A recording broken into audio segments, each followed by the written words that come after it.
Oh me. Oh my.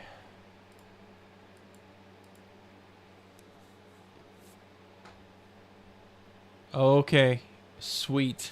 Okay. Awesome. Finally. Okay. One sec. Get the video working here.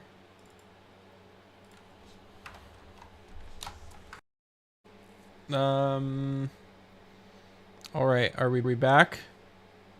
I think it just reset the whole stream. Dang it. Oh, that's a train wreck. Oh well. Oh well. It looks like YouTube is back. It says we're all right. Looks like Twitch is back.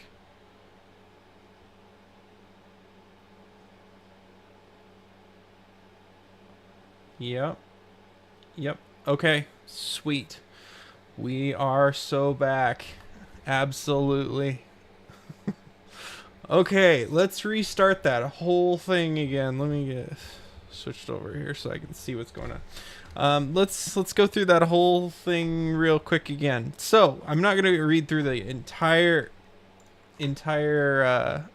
thing again, but essentially, so for Advent of Code, so basically there's these historians and they've lost the chief historian. They need to find where he went. And they give us this simple list of numbers. And what we basically need to do here is we need to sort the columns and then pair up the numbers and then compute the distance between them.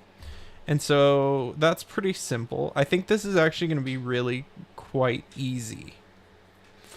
So we basically need to parse out the file, which is going to be really quite simple, I think. And then all we have to do is split the numbers, throw them into two lists, take and iterate through each of the lists, and then pull those numbers, diff them.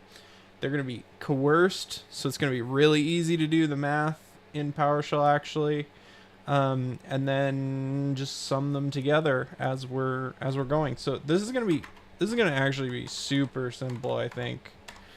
Oddly enough, I think this is easier than a lot of programming languages. So we're gonna say tester input dot txt. Okay. And then so it's super easy to do this in PowerShell. So basically we can do input get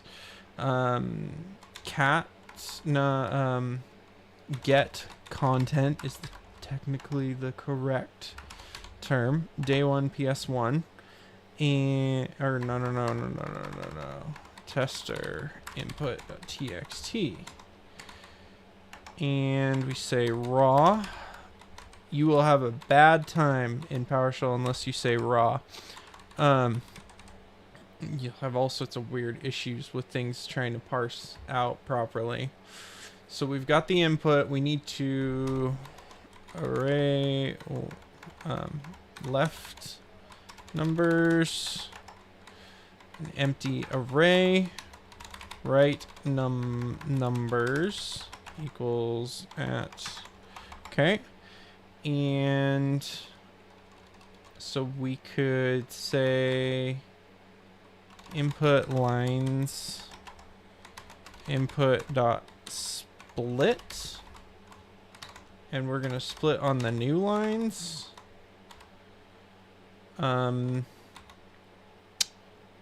And I think what we want, I forgot the $sign. I do the same thing in PHP all the time. I forgot the $sign.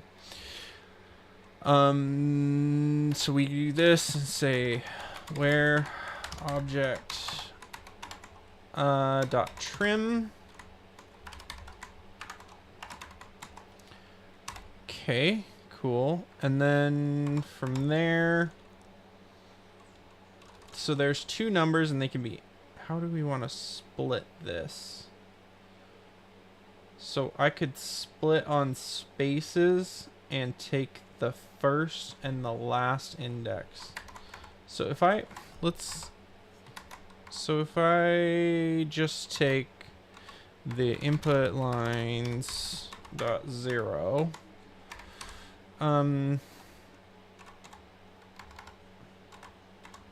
So we're gonna say day 1.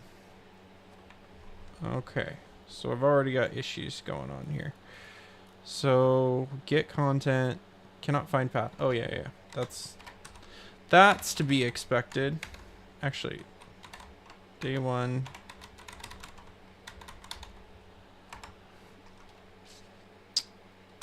So there's our input for the tester. And then in here, actually down here, so we're still getting upset, cannot find path, tester input. That's because we named it something different. That would be why. Day 1 tester.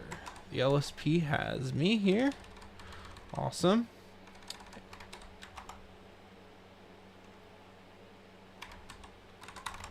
Did it not save? Oh.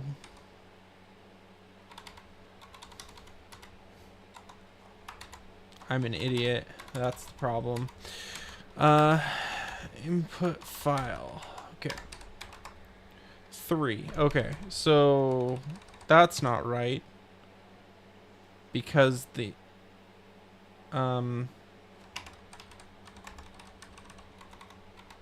there's no new line there. That shouldn't be 3. Okay, we've hit our first issue. So why would it be showing as 3 when we're splitting on the new line?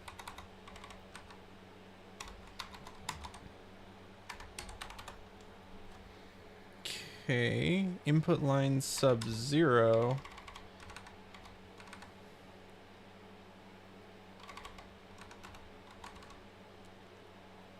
And I get just a list of numbers. Is it?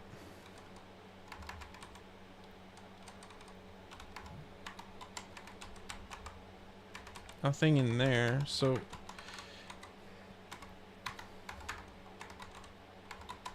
see, this is stuff I hate. Whoa, whoa, whoa, whoa, whoa, whoa, whoa, whoa.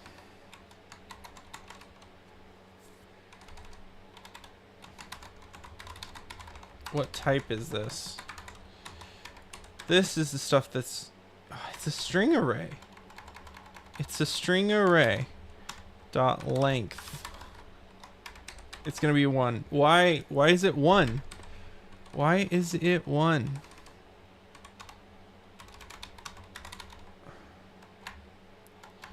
Why is it 1? Input dot get type. This is what I always run into with PowerShell.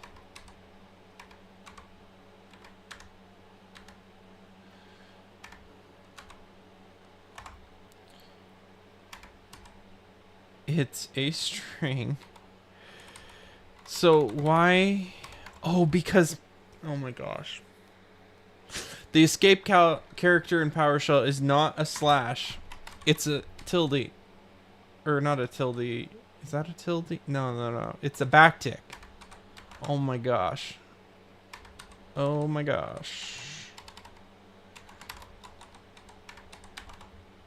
And then we get that. So now when I do this, okay, we get our 3 and 4. Awesome. Awesome, awesome. Hey, Davy Bones. How's it going? So now let's, so we could do split on this, and we could say split on spaces. This is cheating. Okay. And then dot where. No, not, I don't think we can do dot, well, the LSP said we could, but I don't want to do dot where because that would require inputting a function, and I don't want to input a function there. So we split on that, and then we do use We need that actually. Dot where, not dot. It should be a pipe. Where object dot this should actually be not where. This should be select. Where object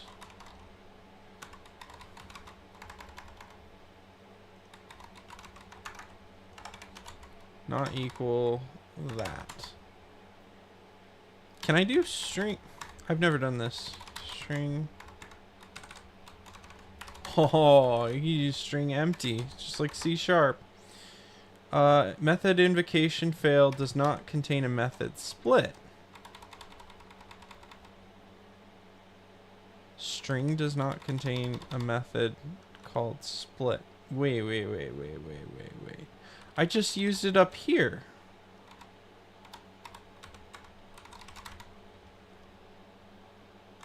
How can string not contain a method called... I keep hitting M. How can string not contain a method called split?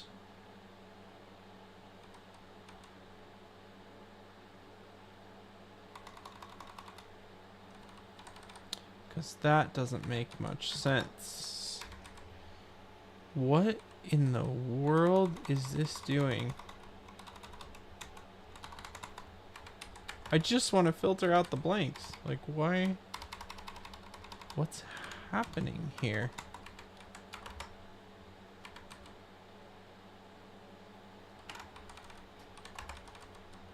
Yeah, that looks good. That wasn't overwritten or anything. Why? What in the world? Oh, because I'm using select object. Oh, I forgot. For each object. Yeah, there we go. Okay, so we've pulled the lines out, the proper lines out. We've split on the spaces, and we've pulled out all the applicable things. So now we basically need to say, so we need to have a total equals 0 here, and then we need to for each line in lines. So I don't actually need those because that would be redundant.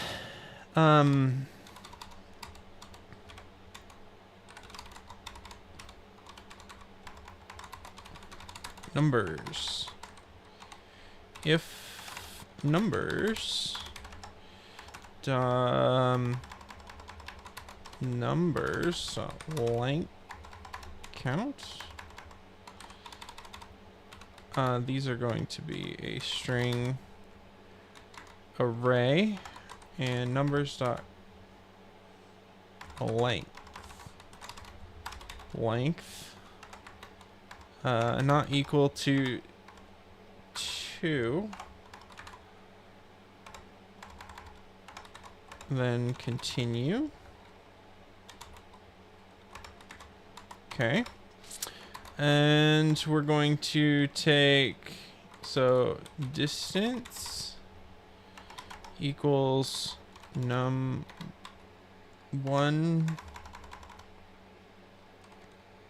Is it the absolute value? I don't know. So numbers sub 0, or is it number sub 1 minus numbers sub 0 total plus equals distance, and then write host distance total. Okay, Distance 0. Why? Why is distance 0? What did we do wrong? It's absolute value? Okay.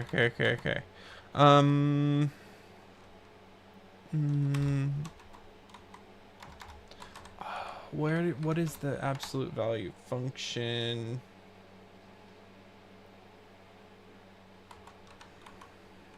We could write our own. Would looking it up be cheating? Probably not. Because it's going to be whatever the C# absolute value function is.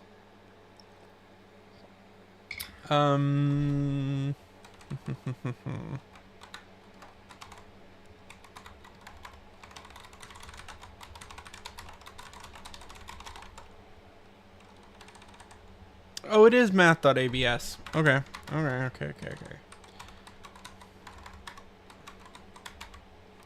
Math. System.math. ABS.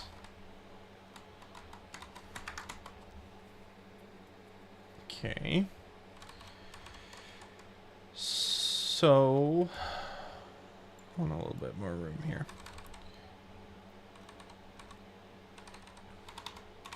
Input lines. That's why it was doing what it was doing. That makes much more sense. Distance 13. Was that the answer? Did I get it? So the total was a total distance of 11.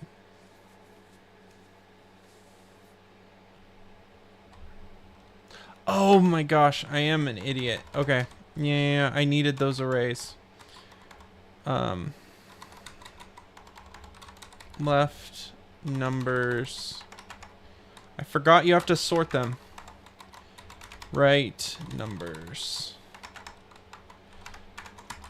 Okay. And then, so all we're going to do in the first loop, we're going to need this later. All we're going to do in the first loop, do we want to do this one list or two? I'm going to say one list. We're just going to say, numbers. And then we can do numbers plus equals PS custom object left numbers sub. Oh, this isn't gonna work either. No. Left numbers unsorted, because I have to sort them.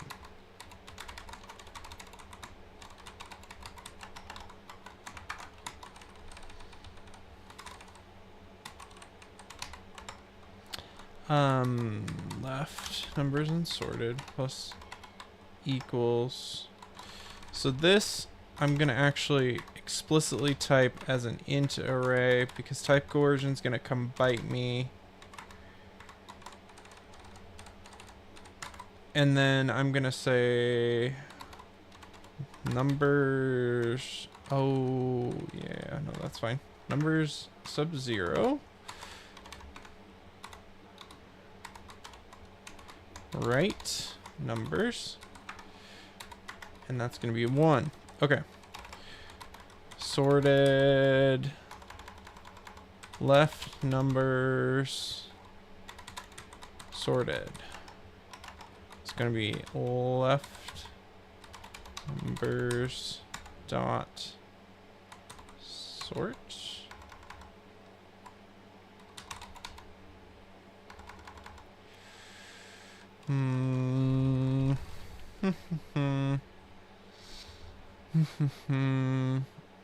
How do we do this?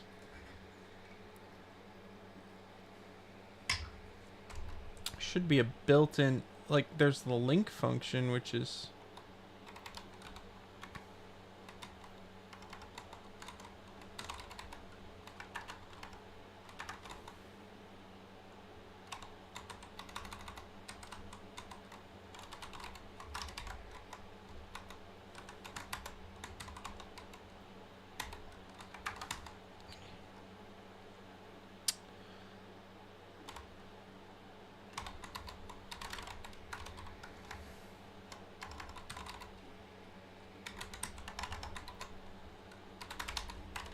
Right numbers unsorted.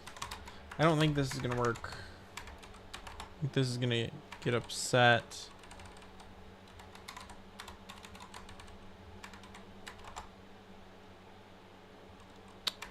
And system in32 does not contain sort object. Property.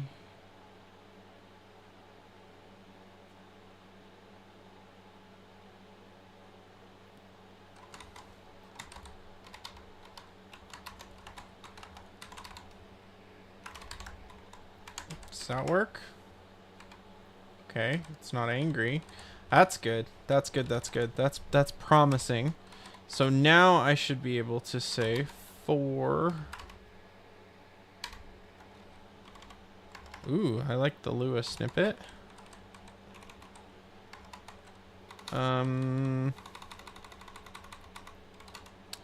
So then we'll just say left number sorted dot count. Move these guys up.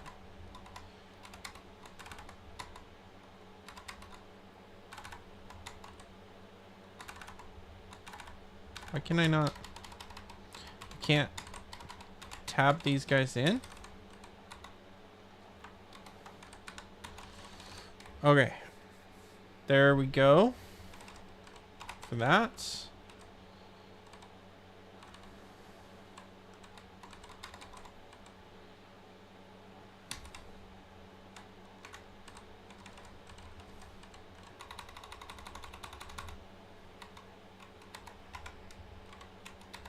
Change to minus left number sorted sub I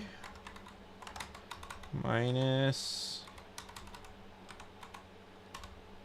right number sorted sub I.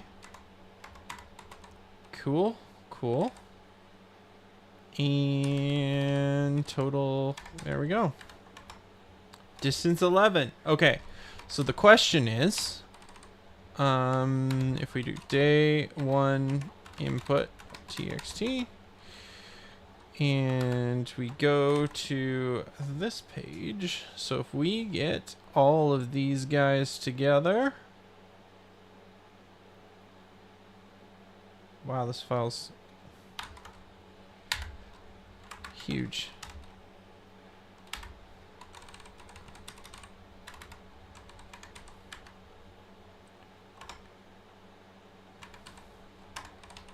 And then on day one, we say, instead of tester, day one, input. Oh boy. Okay.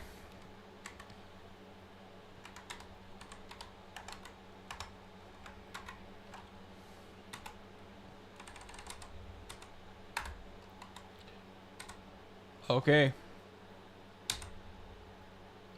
Woohoo! We got 1 gold star. Okay, so that was part 1. Part 1. Alrighty. So let's go on to part 2. Okay. Part 2. Your analysis only confirmed what everyone feared. How did you tab into the answer field? So I'm using something called Vimium. And so it lets me do this crazy thing. So I can hit the F key. And so it gives me all of the places where I can click on the page. And if I hit that letter, it takes me there. So I can get straight to the input. Straight to the input that way. So it's super nice, and I can use the same Vim motions I use in the editor in my browser. So I'm using J and K to jump around. So yeah, it's pretty nice. Once you get it takes a little while to get used to Vimium, but once you do, it's pretty great. All right. Your analysis only confirmed what everyone feared. The two lists of location IDs are indeed very different. Or are they? The historians can't agree on which group made the mistakes or how to read most of the chief's handwriting. But in the commotion, you notice an interesting detail. A lot of location IDs appear in both lists. Maybe the numbers aren't location IDs at all, but rather misinterpreted handwriting. This time, you'll need to figure out exactly how often each number from the left list appears in the right list. Calculate a total similarity score by adding up each number in the left list after multiplying it by the number of times that the number appears in the right list. Here's the example lists again. 3, 4, 2, 1, 3, 3, 3. Okay, for these example lists, here's the process of finding the similarity score. The first number in the list, the left list, is 3. It appears to the right of the list. It appears in the right list 3 times. So the similarity score increases by 3 times 3. The second number in the left list is 4. It appears in the right list once, so the similarity score increases by 4 times 1 equals 4. The third number in the left list is 2. It does not appear in the right list, so the similarity score does not increase. So, for example, the similarity score at the end of this process is 31. So we're only checking against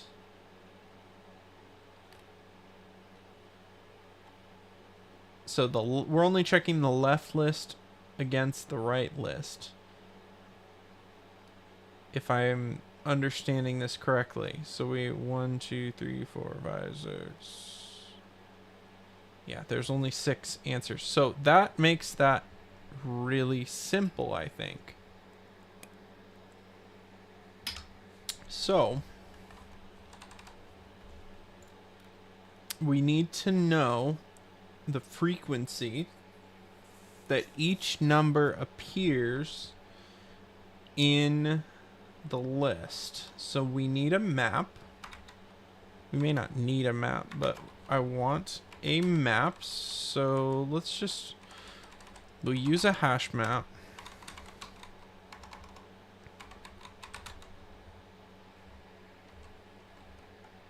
So we'll use a hash table.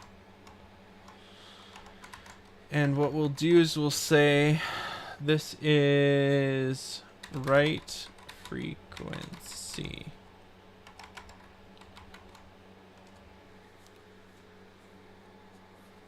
And what we'll say is this is just an empty hash map. Nothing going here. So that's easy enough. And then on the first, so we'll say left num equals left number sorted I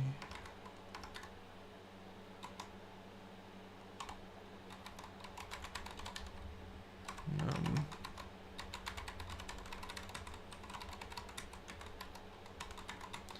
Oh, we have to do this beforehand, don't we?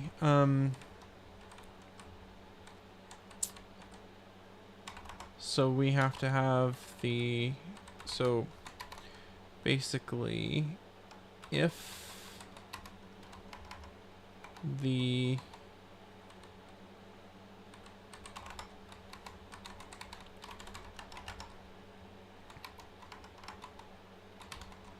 I need to do this for type coercion. Just declaring your types in PowerShell is just a good idea.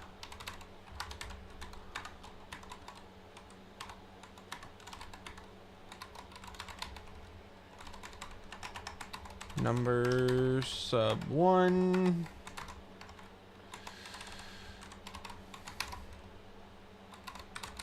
Left num. Right num. So if we can say if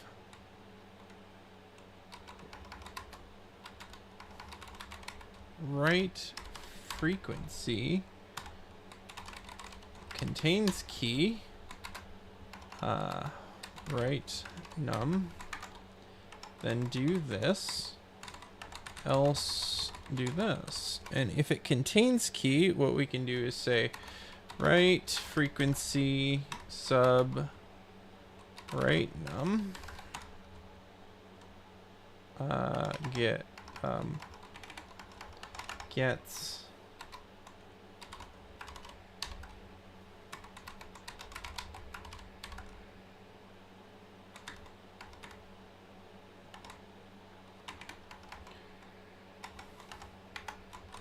okay, and then else, otherwise write frequency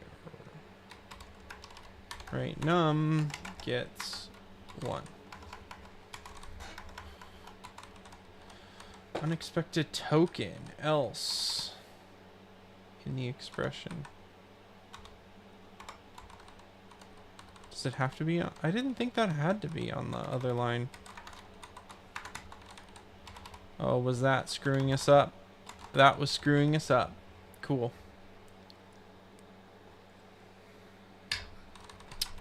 Alrighty.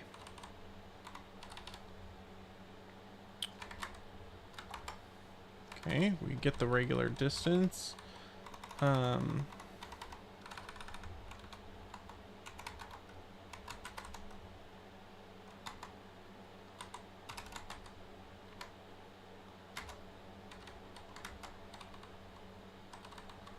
So we have the frequencies now, and so what do? So the number on the left is 4. It appears in the right list once, so the similarity score increases 4 by 1. Okay, so we have to say similarity. We'll say 0 to start.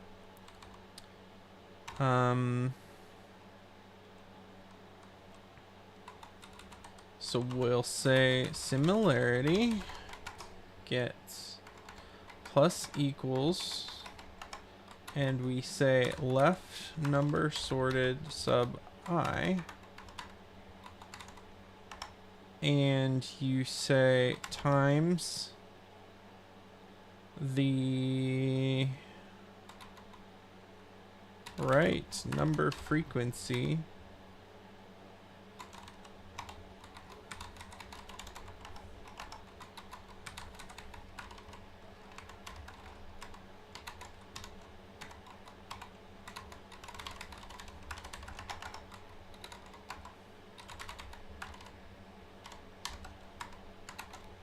we need to do this. Yeah.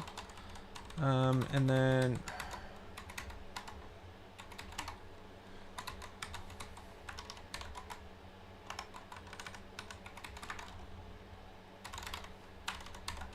right num, and then what we can do is we can just say left num times right num. Oh, I frequency right num. Wait. Am I doing this right? So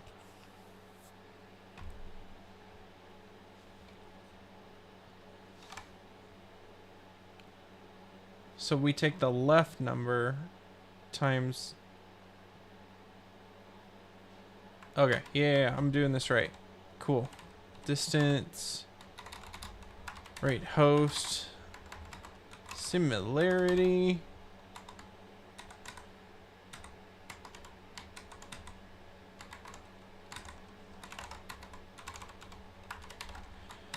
Okay. Similarity 28. So they say 31. How often? Similarity score by adding up the number in the left list after multiplying it by the number of times that it appears.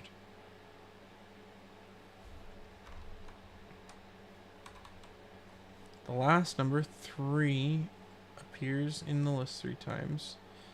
Again, increases by 9.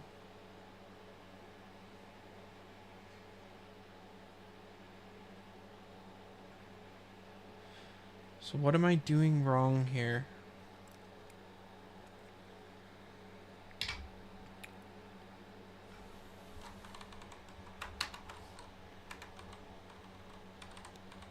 So write frequency. If it contains the key, we'll add 1 to it. Otherwise, we'll set the number to 1.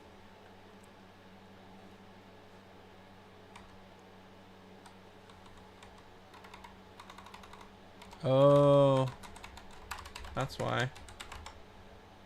31, which is the correct answer. Okay. So that means input. Oh, fingers crossed here. Similarity.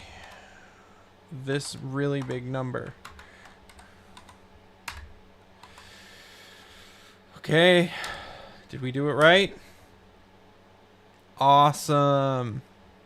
Okay. So day 1 in 36 minutes minus some change for doing some terrible stuff. But that wasn't too crazy. I'm actually quite pleased with the how clean this looks. I think overall this looks pretty clean. This wasn't too bad to do. I did run into a couple type coercion things here and there, but for the most part, it was really easy, just 2 loops. I wonder if there's a way you could do this with 1 loop. Probably not, because you have to loop over and you have to pull all those numbers out and then sort them with the sort.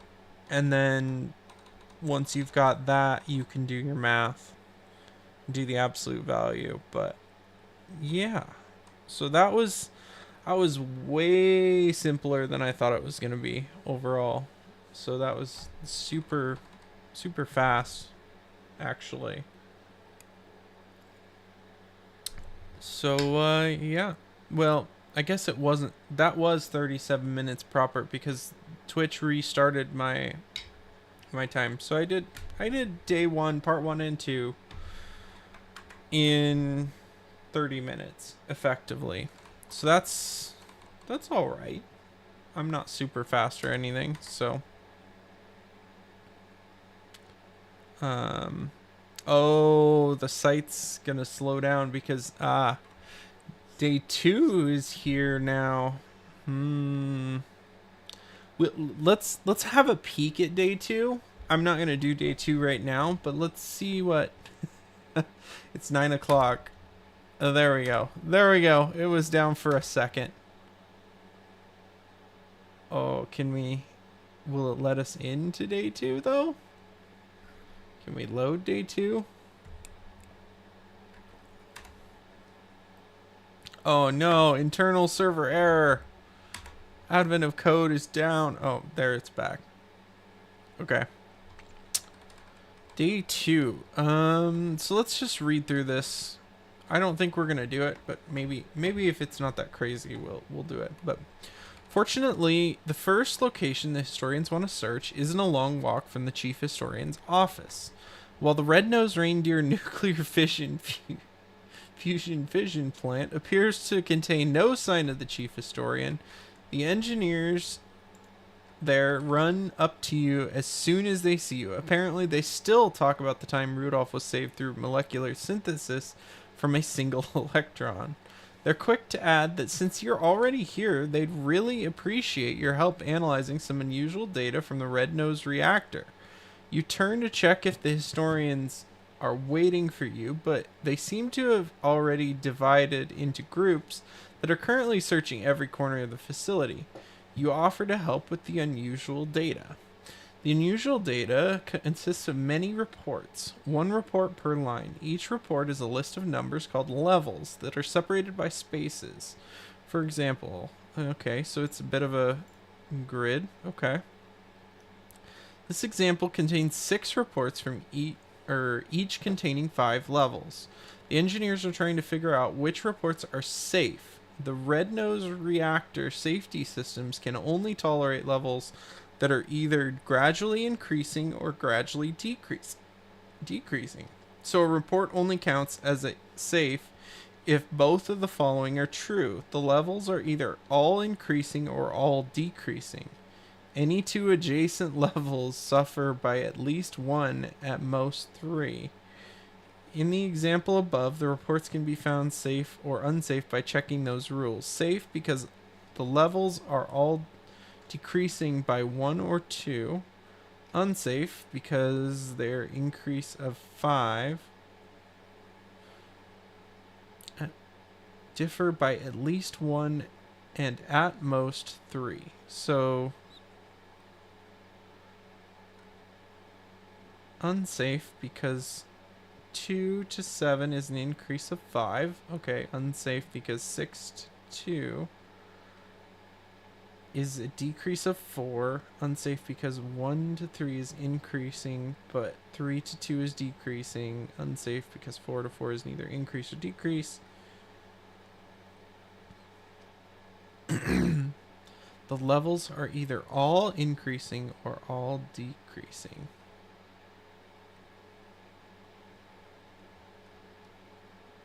So in this example, 2 reports are safe.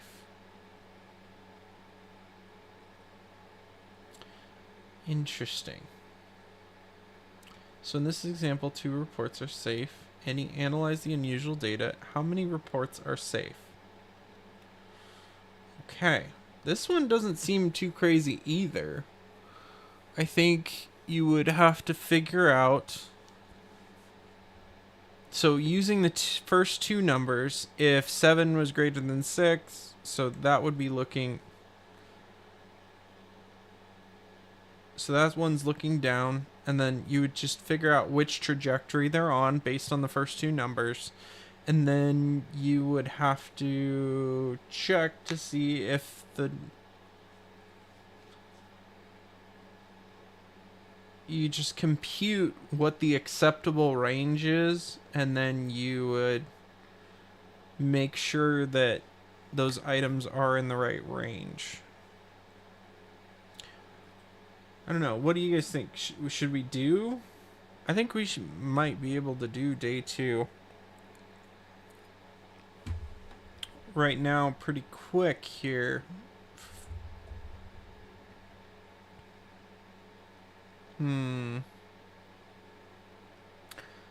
Nah, let's say on the cadence. Let's do day 2 tomorrow. This one shouldn't be too bad. This one should be pretty simple. So we get a nice sneak preview of the next day. This will be our cadence. We get through the day. We're here for the mark usually, and we get a sneak preview of the day, and then that lets us have the whole day to kind of mull over what's going on here, and then we'll finish it up right before the next one shows up. So I think I'm going to end the stream here. Thank you guys for watching. If you've been watching, I appreciate you showing up, and yeah, I hope you guys have a good rest of your night. I hope this was somewhat entertaining. I really think the solution we got was not too bad. I think it was quite good, actually. So yeah, I think we did pretty well. I know PowerShell sounds bad, but it's not actually quite as bad as it sounds. I mean, really, the syntax, for the most part, not always, but for the most part, is better than Bash's. And if you need advanced functionality, you can always drop into C#, essentially. Like these .trim methods I've got here, those are just .NET methods that we can call on the string object. It's a CLR language, just like .NET and F# is. So you get some advantages with doing that. So it can be terrible at times. Like the type coercion is genuinely a nightmare in PowerShell. And there are some things that are just odd when you're doing it. You're just like, why did they do it this way? Being able to coerce like lists of one item into the item itself, and then you're like, what type is this? Is it the list? Is it not? Can I iterate over it even if it's got one item? Like, it's just genuinely becomes mind bending. But all this stuff was really straightforward and not too difficult. So I imagine we're gonna get a little more complex as we go, but for now, at least, this wasn't too bad. So like I said, everybody have a good night. Thank you for watching this stream, and I think we're gonna sign off there. I'm gonna do one of these a day until they get way too hard and we get stuck. And then at that point, I'm probably gonna do them more offline, and we'll see how far I get. But for now, for these pretty straightforward ones, for the beginning ones, we're gonna do one stream a day. So I will talk at you guys later. Thank you very much for joining. So have a good one.